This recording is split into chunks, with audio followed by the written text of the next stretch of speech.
So like I said, I was going to do another video based on something that had happened, and I'm going to go ahead and say this right now.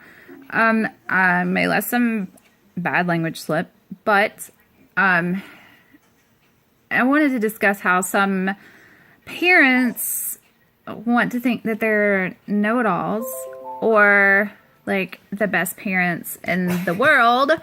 And you know what? That's okay if you think that, because parenting is hard. So giving yourself a pat on the back is, I'm not going to tell you not to do that. You deserve it. But you don't go and tell somebody else that what they're doing is wrong, or make assumptions or any kind of smart-ass remark that can be construed as being wrong. Now, unfortunately, I knew a girl like that. I went to school with her, and then I haven't seen her since, like, my sophomore year, and I'm 36, okay? So I was going through my memories yesterday, and I ran across a post that I had made, from what I recall from following the stories on my, through my memories thing, was that at this point in time, 1 year, Caitlin was sick, and, I didn't really know what was going on with her. So, I took her to the doctor, and she was fairly young. So that's been some time ago. And she said, well, I don't want to go, or can we go to the hospital instead of the doctor? I want popsicle and not stickers. Well, I thought it was funny. And anybody that really knows me knows that the emergency room is something that we do not use. Unless it's like a dire emergency. And this woman, now she's the same one that like had something smart ass to say when I took a picture of my son asleep in the car while we were waiting on someone because his seatbelt wasn't tight. Well, we weren't moving, so I wasn't worried about his seatbelt not being tight.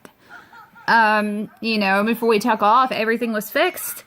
But, don't sit up and say something like that before you know the whole story, and then she always had this or that to say about my parenting or somebody else's, and it was never, like, helpful or constructive criticism. It was just always bitchiness. That's the way it came across. And, I'm looking at her, and I'm like, okay, first off, you have a child that is very young, already in therapy, because of a traumatic experience, which instead of trying to teach him how to face your problems, you move thinking that that's going to solve everything to be confronted with yet another set of problems. And then instead of keeping some of this stuff to yourself like you should have, you were posting about them all over social media. You were blogging about them. And I mean, yeah, I am very open about my life, but there's a lot of things that go on that I'm not sharing with just anybody. And I feel like there comes a point where there should always be that line, because the more people that you allow to be involved in your life, the more problems there are going to be. And I kind of learned that just through the years. But yeah, there was that, and then like, she decided that it was time for her son to potty train. Any parent knows that you can't force your kid to potty train. Your kid lets you know when they are ready to potty train. And yes, the saying that girls are a lot easier than boys is true. I mean, and I can say this not just because I have a boy and a girl, but I also have a little brother that's like 2.5 years older than my daughter. And I was there for that too. And every single medical professional will tell you that once you stop putting your child in diapers, you can't revert back to them. That once you make that commitment, that you need to stick with it, because it's reassuring the child. It's being persistent, which children need, and they need structure. And then she was actually going on here and posting about how, I guess I'm just going to have to start spanking him if he doesn't use his potty. And I'm like, seriously? Seriously. It's not like he's standing here looking at you and peeing in the floor. You know, he's having accidents in the car or in public. You don't physically punish a child for not using the bathroom. And it's proven itself to be counterproductive. Now, I'm not against spanking. I'm not going to tell you how to raise your own children. But, I mean, they've done studies, and it has proven that that kind of discipline, when it comes to potty training, is counterproductive and will cause more problems than help. That with potty training, your best bet is to be persistent and rewarding when they do right rather than punishing them when they're bad, especially to the point of spanking. Okay, no, so she speaks up. She goes, oh, it seems like somebody's just a little too used to going to the doctor. And I'm like, oh, excuse me. How much do you know about my child? How much do you know about my life? Obviously fucking nothing. Because here's the truth. Both of my children are preemies. My daughter was over a month early. She spent, instead of, they tell you to expect them to be in neonatal intensive care for at least the rest of their gestational age. Well, with her, that wasn't so much the case because she didn't have the weight that some have to gain. She came out almost 7 pounds. I was given some medication during my 48-hour labor that obviously had some time to work. All it was getting her oxygen stats up, and then jaundice, and then she ended up coming home. I had her on Christmas Eve, and she came home on New Year's Eve or New Year's Day. I can't remember. Anyway, and then after that, she has still had to do all of the basic newborn stuff and some stuff that preemies have to go through, like Synagis injections. It's to prevent them from getting RSV, or at least try to. And if they do, it's supposed to make it less hard or less harsh. Like, she did have RSV, and it was something that was over and done within a week. My son did not have these injections, and he caught RSV, and it hospitalized him for 10 days. So, they do work. But, she went through that, and then she was hospitalized at a month old because she had a mysterious fever that started out in the middle of nowhere, shot up really high. And some pediatricians will tell you when you've got a baby in diapers and they're running a fever, if it's so high, don't treat it until you talk to the doctor. Because sometimes they need to do certain tests while the fever is present. So I called them and took her to the hospital where they had to do like a spinal tap and a bunch of other stuff. And they couldn't get us answers that night. And since the fever was so high, they admitted us into the hospital. They came back the next day, and it was some strand of the flu. I don't remember which one. And they said, we're going to keep you again tonight to make sure that her oxygen levels are evened out.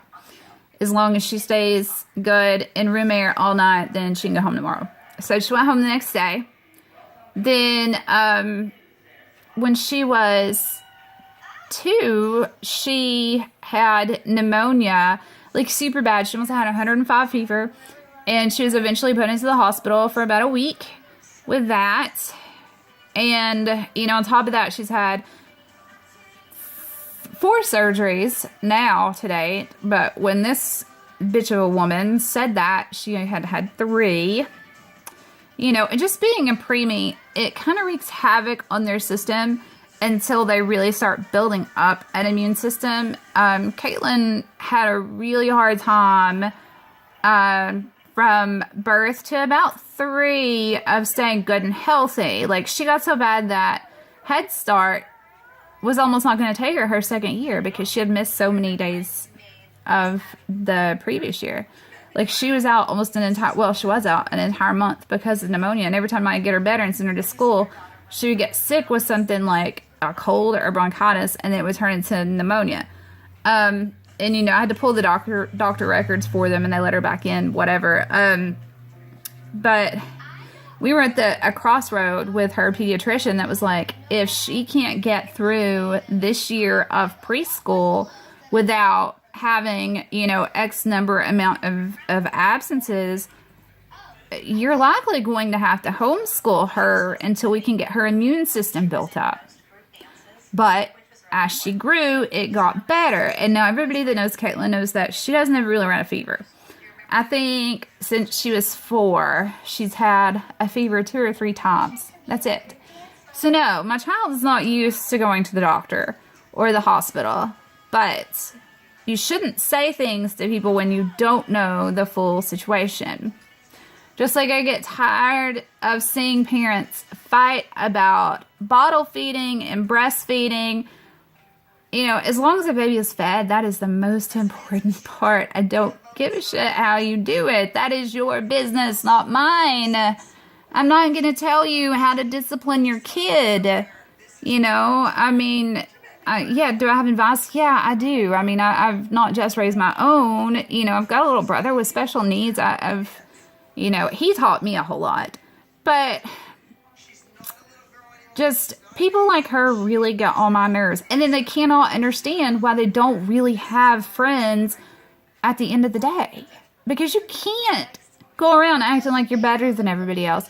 And you cannot go around acting like you're mother of the year when you're also posting about, your husband cheating on you or, spanking your child for not, for having an accident while you're out in public or at preschool, and it's just really aggravating. Stay out of people's lives. It's one thing if they ask you for advice and there's a way to give advice, but don't just make assumptions that you know the whole story.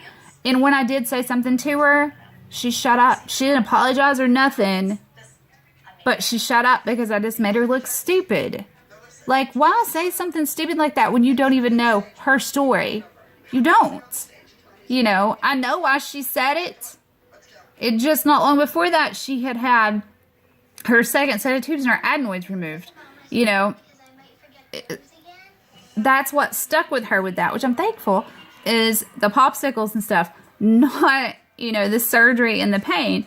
So, I'm really thankful for that. But, yeah, please be kinder to each other. Being a parent is hard enough without having to deal with stuff like that. And instead of, pointing fingers or trying to make somebody feel bad, support them. Give them a hand up. Back them up. Don't make smart-ass remarks because it's none of your business. None of your business. Yeah, I see people all the time that I'm friends with that I think they overuse the emergency room. But I'm not going to tell them that because it's not my business. It's not.